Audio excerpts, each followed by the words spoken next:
दोस्तों आज हम लोग बात करने वाले हैं सुजलोन एनर्जी के बारे में। और जैसा कि आप लोग देख पाए हो दोस्तों कि आज के ट्रेडिंग सेशन में भी सुजलोन एनर्जी में प्रॉफिट बुकिंग होते हुए दिखाई दे रही है। आज के ट्रेडिंग सेशन में सुजलोन एनर्जी में ऑलमोस्ट करीब करीब हमें 2% की एक गिरावट होते हुए दिखाई दे रही है। यहाँ पर अगर आप पिछले 5 दिनों के परफॉर्मेंस को देखोगे दोस्तों तो हमें ये देखने को मिला कि 30 तारीख के बाद से कंटिन्यूअसली सुजलोन एनर्जी में हमें प्रॉफिट बुकिंग होते हुए दिखाई दे रही है।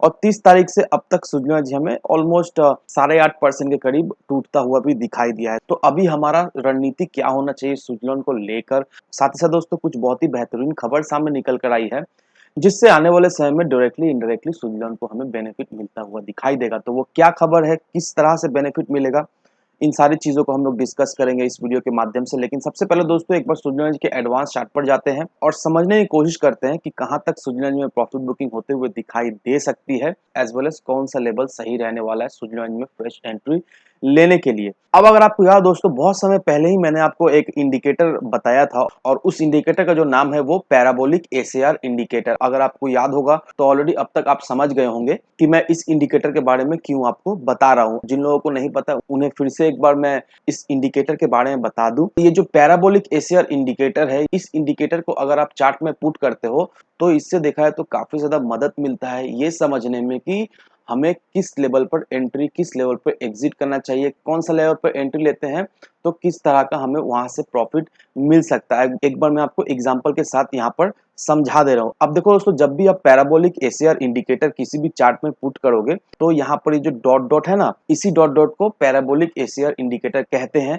जब भी पैराबोलिक एसीआर इंडिकेटर आप पुट करोगे चार्ट में तो ऐसा कुछ आपको डॉट डॉट्स दिखाई देगा। अब ये डॉट्स देखकर आपको क्या समझना है वो मैं आपको एक बार बता दे रहा हूँ। यहाँ पर अगर आप फॉलो किए होंगे दोस्तों कि लोअर लेवल से जब भी डॉट हमें बनता हुआ दिखाई देता है तो पर्टिकुलरली स्टॉक में हमें एक अप ट्रेंड होते हुए दिखाई देती है, पर्टिकुलरली स्टॉक में हमें तेजी बनते हुए दिखाई देती है। और जब भी अपर लेवल से हमें डॉट बनता हुआ दिखाई देता है तो उस पर्टिकुलर स्टॉक में हमें प्रॉफिट बुकिंग होते हुए दिखाई देती है। यहाँ पर आप चाहो तो सुजलोन के सारे ओल्ड डेटा को देख लो दोस्तों, सारा डेटा आपको वही बताएगा। जब भी निचले लेवल से हमें डॉट बनते हुए दिखाई दिए तब तब पर्टिकुलरली स्टॉक में हमें तेजी बनते हुए दिखाई दी है, और जब जब ऊपरी लेवल से डॉट हमें बनता हुआ दिखाई दिया है तब तब पर्टिकुलरली स्टॉक में हमें प्रॉफिट बुकिंग होते हुए दिखाई दी है। यहाँ पर देखो सुजलोन का स्टॉक जब 17 रुपए के भी लेवल में था, इस समय भी ये डॉट्स हमें ये इंडिकेट किया कि अभी भी अपॉर्चुनिटी है, अभी भी स्टॉक हमें भागता हुआ दिखाई देगा। और ठीक देखो दोस्तों वैसा ही हुआ, क्योंकि जब सुजलोन का स्टॉक जो 17 रुपए के लेवल तक चल गया था, 6-7 रुपए के लेवल से 17 रुपए का जब सफर तय किया तो बहुत सारे लोगों के मन में ये डाउट था कि 17 रुपए चल गया,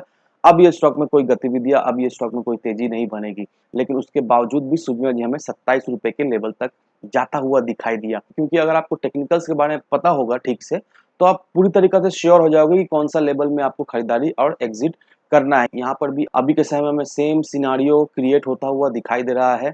यहाँ पर देखो दोस्तों ऊपरी लेवल से हमें आज के दिन एक डॉट बनता हुआ दिखाई दे रहा है। दैट मीन्स अभी स्टॉक में हमें गिरावट होते हुए दिखाई देगी। गिरावट होना ऑलरेडी शुरू हो चुका है, प्रॉफिट बुकिंग होना ऑलरेडी शुरू हो चुका है, और ये इंडिकेटर भी ऑलरेडी हमें ये कंफर्म कर दिया है कि अब इसमें हमें गिरावट होते हुए दिखाई देगी। अब रहा सवाल ये कि कौन सा लेवल तक हमें गिरावट होते हुए दिखाई देगी। अब पर्टिकुलरली मैं कुछ नहीं बताऊंगा कि किस लेवल तक इसमें हमें गिरावट होते हुए दिखाई देगी। आप खुद से एनालाइज करो और आप कमेंट सेक्शन में मुझे बताओ कि कौन सा लेवल तक आपको लग रहा है कि सुजलोन जी हमें गिरता हुआ दिखाई दे सकता है। और एक चीज कमेंट सेक्शन में तो आप जरूर से बताना ही, साथ ही साथ दोस्तों ये भी ध्यान रखो कि अभी ये जो डॉट्स हमें बनता हुआ दिखाई दे रहा है, अब कुछ ट्रेडिंग सेशन तक आपको ये नोटिस करना है कि इसी तरह का डॉट हमें फॉर्म होता हुआ दिखाई देता है कि नहीं। अगर निचले लेवल से, दैट मीन्स इस पर्टिकुलर लेवल से हमें डॉट बनता हुआ दिखाई देता है, आपको उस लेवल पर बाई करना है। ये आपको ध्यान रखना है दोस्तों, बिना कुछ सोचे, मौका बिना गवाए आपको उस पर्टिकुलर लेवल से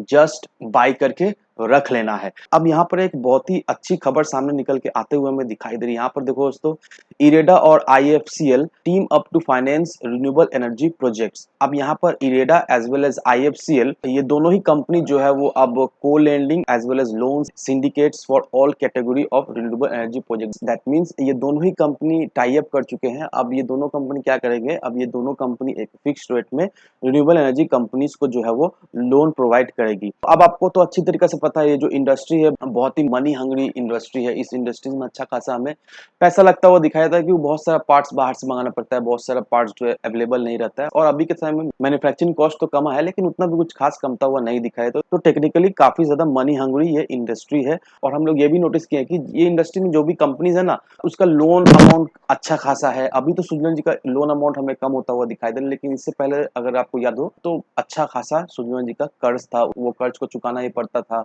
और फिक्स्ड इंटरेस्ट रेट भी नहीं था। लेकिन अभी IREDA as well as IFCL ये दोनों ने टाई अप करके अब क्या करेगा कि अब ये लोग रिन्यूएबल एनर्जी के प्रोजेक्ट को फाइनेंस करेगा फिक्स्ड इंटरेस्ट के साथ, जिससे कंपनीज के ऊपर बर्डन कम है और कंपनी सही से लोन चुका पाए, सही से परफॉर्म कर पाए। तो इस इनिशिएटिव से देखा जाए तो आने वाले समय में इस सेक्टर में हमें एक अच्छी खासी ग्रोथ होते हुए दिखाई देगी। गवर्नमेंट हर एक मुमकिन कोशिश कर रहा है ताकि इस सेक्टर में अच्छा खासा बूम आए, इस सेक्टर में अच्छा खासा ग्रोथ हमें होते हुए दिखाई दे। और जिस तरह से इनिशिएटिव अभी लिया जा रहा है, नो डाउट दोस्तों ये तो तय है कि आने वाले समय में इस सेक्टर में बहुत ही जबरदस्त तेजी बनते हुए दिखाई देगी। और सुजला जी एक ऐसा स्टॉक है जो टेक्निकली देखे तो ये बहुत ही कम प्राइस में मिलता हुआ दिखाई दे रहा है। एज वेल एज आने वाले समय में इस पर्टिकुलर स्टॉक में हमें ग्रोथ भी अच्छा खासा होते हुए दिखाई देगा। तो अभी के समय में इन्वेस्टमेंट करने के लिए अपॉर्चुनिटी बहुत ज्यादा है, रिस्क बहुत कम है अगर आप पर्टिकुलरली सुजलॉन्स में इन्वेस्ट करके रखते हो। तो दोस्तों आज के वीडियो में बस इतना ही। कोई भी क्वेश्चन, कोई भी क्वेरीज सुजलॉन से रिलेटेड या फिर किसी भी चीज से रिलेटेड अगर आपको हो तो मेक श्योर कमेंट सेक्शन आप सभी लोगों के लिए खुला पड़ा हुआ है। कमेंट कीजिए, मैं आपको जल्द से जल्द रिप्लाई दूंगा। धन्यवाद दोस्तों।